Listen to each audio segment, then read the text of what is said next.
मुख्यमंत्री हेमंत सोरेन के एक्स पर डाली गई तस्वीर से यह साफ हो जाता है कि खतियानी झारखंड पार्टी के अध्यक्ष और सिल्ली से पूर्व विधायक अमित महतो फिर से झारखंड मुक्ति मोर्चा में शामिल हो गए हैं।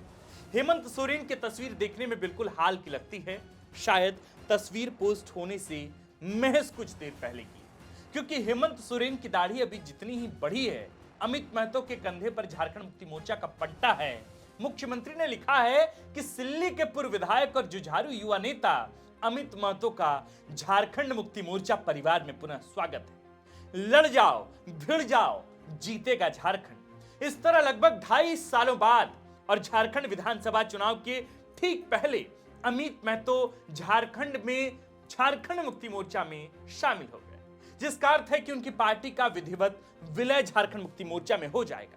लेकिन इस बड़े घटनाक्रम से कई सवाल सामने आ रहे हैं। पहला, कि अमित महतो ने झारखंड मुक्ति मोर्चा का ही दामन क्यों थामा? दूसरा, क्या वे आजसू सुप्रीमो सुदेश महतो को सिल्ली से हराकर 14 की परिणाम दोहरा सकेंगे? तीसरा, क्या इस कारण सुदेश महतो 2 सीटों पर लड़ने को लेकर फिर से विचार कर सकते हैं? या चौथा, जेएलकेएम के प्रत्याशी देवेंद्र नाथ महतो पर इस प्रकरण का आखिर क्या असर पड़ेगा? इस वीडियो में हम इन 4 प्रश्नों का एक एक करके जवाब देंगे। आपसे गुजारिश है कि आप सिल्ली की सियासत और समीकरण को समझने के लिए इस वीडियो को अंत तक देखिए, ताकि आप समझ सकें कि सिल्ली के आंकड़े आखिर किसके पक्ष में हैं और अमित महतो के झारखंड मुक्ति मोर्चा में शामिल होने से किसे फायदा और किसे नुकसान हो सकता है। तो सवाल है कि किसके सर सजेगा ताज, सिल्ली का ताज कौन पहनेगा और किसके सिर पर गिरेगा गाज? यही तमाम सवाल हैं जो आज नस्तर से सबके जहन में चुभ से गए। नमस्कार, जोहार, हमारा नाम है आकाश आनंद और आप देखना शुरू कर चुके हैं झारखंड की राजनीति का सबसे विश्लेषणात्मक कार्यक्रम, जिसका नाम है सियासी कहानियां सीजन 2।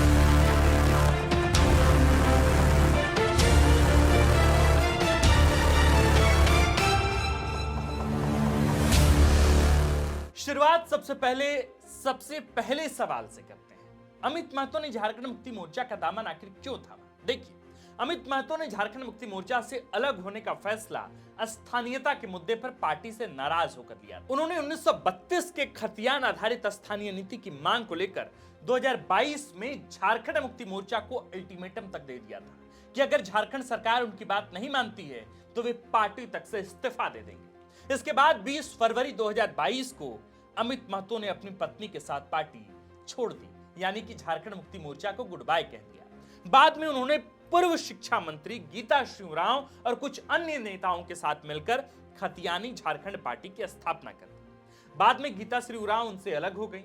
हालांकि झारखंड सरकार ने स्थानीयता के मुद्दे पर अपना स्टैंड क्लियर किया और न सिर्फ कैबिनेट से बल्कि विधानसभा के पटल पर भी 32 के खतियान पर आधारित स्थानीय नीति को पारित कर राज्यपाल के पास भेज दिया।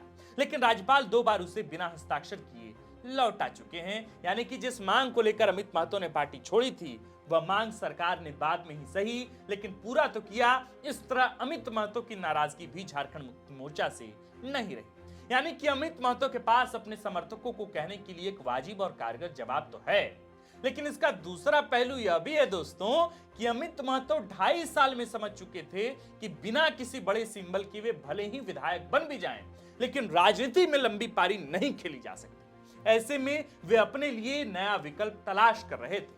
इधर झारखंड मुक्ति मोर्चा को भी सिल्ली में किसी नए मजबूत चेहरे की तलाश थी जो सुदेश महतो के सामने कड़ी चुनौती पेश कर सके। इस संदर्भ में झारखंड मुक्ति मोर्चा ने अमित महतो से संपर्क साधा और अमित महतो ने हाँ कर दिया। देखिए, अमित महतो बाबूलाल मरांडी और सरयू राय के उदाहरण से बहुत अच्छी तरह वाकिफ थे।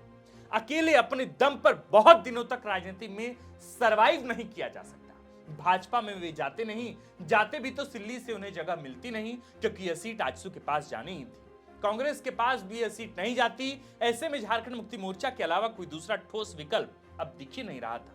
रही बात जेएलकेएम की, तो बहुत पहले ही अमित महतो ने यह संदेश दे दिया था कि जेएलकेएम के साथ नहीं जाने वाले।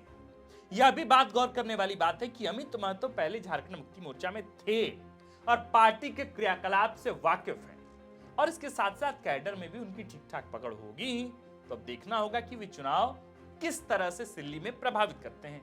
बढ़ते हैं दूसरे सवाल की तरफ। सवाल दूसरा हमारा यह था कि क्या वे 2014 का परिणाम दोहरा सकते हैं? देखिए, जब अमित महतो ने सुदेश महतो को सिल्ली से हराया था, जब कांग्रेस झामुमो के साथ नहीं थी, लेकिन भाजपा ने वहां कोई कैंडिडेट नहीं दिया था, फिर भी हार जीत का फासला 30,000 के करीब था। यानी कि अमित महतो का जनाधार है, उनकी स्वीकार्यता है और जीतने की क्षमता तो उनमें है। आंकड़ों पर जाएं तो सिल्ली में 34.5% कुर्मी आबादी बताई जाती है, जिसके 3 भाग में बंटने की संभावनाएं प्रबल है। सुदेश महतो, अमित महतो और देवेंद्र नाथ महतो। किसे बड़ा हिस्सा, किसे बड़ा वोट का चंक मिलेगा और किसे छोटा, यह तो देखना होगा, लेकिन 3 हिस्से जरूर होंगे। ऐसे में 31% आदिवासी वोटर बड़ा फैक्टर साबित हो सकते हैं। इन 31% आदिवासी वोटरों का बड़ा हिस्सा झारखंड मुक्ति मोर्चा के साथ जा सकता है। ट्रेंड को देखकर तो ऐसा ही लगता है, यानी कि सुदेश महतो या देवेंद्र नाथ महतो को झामुमो के आदिवासी वोट बैंक में सिंध लगाना होगा। हालांकि इसका दूसरा पहलू यह भी है कि जो अमित महतो के इस फैसले से नाराज लोग उनसे छिटक सकते हैं और उन्हें नुकसान उठाना पड़ सकता है, लेकिन ऐसे लोगों की संख्या बहुत कम है। इस तरह से जहां से मैं देख पा रहा हूं कि झारखंड मुक्ति मोर्चा ने अमित महतो को वापस बुलाकर वाकई एक ऐसा मास्टर स्ट्रोक खेला है जिसकी भरपाई सुदेश महतो की आसान नहीं होगी। हालांकि यह कहा नहीं जा सकता कि यह जीत दिलाने में कारगर होगा या नहीं। अगर अमित महतो झारखंड मुक्ति मोर्चा में नहीं आते तो यहां से 4 बड़े चेहरे एक दूसरे के खिलाफ चुनाव लड़ते, लेकिन अब सिर्फ और सिर्फ 3 कंटेंडर होंगे। इस तरह सिल्ली की सीट अब और भी दिलचस्प हो जाएगी। बढ़ते हैं तीसरे हमारे सवाल की तरफ। तीसरा सवाल क्या था? सवाल ये कि क्या सुदेश महतो दूसरी सीट पर भी लड़ने के विकल्प पर विचार कर सकते हैं क्या? देखिए, इस तरह की बात पहले भी आ रही थी कि वे सिल्ली के साथ साथ टुंडी से भी चुनाव लड़ने का मन बना रहे थे। हालांकि टुंडी आजसू के खाते में आई नहीं, लेकिन अभी तक आजसू ने अपने प्रत्याशियों का नाम घोषित नहीं किया है। ऐसे में इस बात की संभावना बची रहती तो है कि सुदेश महतो 2 सीटों से चुनाव लड़ सकते हैं, विशेषकर अब जब अमित महतो झारखंड मुक्ति मोर्चा में देर रात शामिल हो चुके हैं। हो सकता है कि इस विकल्प पर सुदेश महतो गंभीरता से विचार करें, क्योंकि अगर एनडीए सरकार बनाने की स्थिति में आती है तो सुदेश महतो का विधानसभा में होना अत्यंत आवश्यक है, ताकि वे किसी बड़े पद के लिए दावेदारी कर सकें। पर जब समझिए कि बारात में दुल्हा होगा ही नहीं, तो आखिर शादी कैसे होगी? अब आते हैं अपने आखिरी सवाल पर। देवेंद्र नाथ महतो पर इस प्रकरण पर क्या असर पड़ेगा? देखिए, देवेंद्र नाथ महतो नए नेता हैं, पहली बार चुनाव लड़े हैं और उनके खिलाफ खड़े होने वाले दोनों उम्मीदवार विधायक रह चुके हैं। निश्चित तौर पर उनके लिए लड़ाई अब आसान नहीं रहने वाली, पहले भी नहीं थी, अब भी नहीं है। लेकिन लोकसभा चुनाव के दौरान उनके परफॉर्मेंस ने सभी को चौंका दिया था। वे लगातार फील्ड पर हैं, काम कर रहे हैं और जनसंपर्क साध रहे हैं। अगर आजसू और झारखंड मुक्ति मोर्चा एक दूसरे के सामने बिल्कुल बराबर की टक्कर में रहे और कुर्मियों के साथ आदिवासी वोटर देवेंद्र नाथ महतो को मिले, तो उनके लिए कुछ संभावनाएं नजर आ रही, जिस पर अभी कुछ नहीं कहा जा सकता। अमित महतो के झारखंड मुक्ति मोर्चा में जाने से देवेंद्र नाथ महतो को बस इतना फायदा है कि अब वोट 4 लोगों में न बंटकर 3 लोगों में बंटेगा।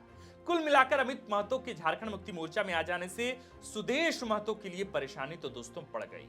अब देखना होगा कि अमित अपनी पार्टी का विलय झारखंड मुक्ति मोर्चा में कब करते हैं और कैसे करते हैं। यानी क्या कोई बड़ी जनसभा होगी या फिर एक सामान्य कार्यक्रम में यह कर दिया जाएगा, यानी उनकी पार्टी का विलय होगा। जो भी हो, जैसा भी हो, उस तमाम प्रारूपों को हम आपके समक्ष जरूर दिखलाएंगे। दोस्तों, साथियों, द फोर्थ पिलर के दर्शकों, हमने आपको झारखंड की हर राजनीतिक घटनाक्रम से रूबरू कराया है, विश्लेषण के साथ आपको हर खबर बता रहे हैं। आपसे गुजारिश है कि हमारे जो भी वीडियो आपको अच्छे लगते हों, उसे आप बाकी अन्य लोगों तक भी शेयर करें।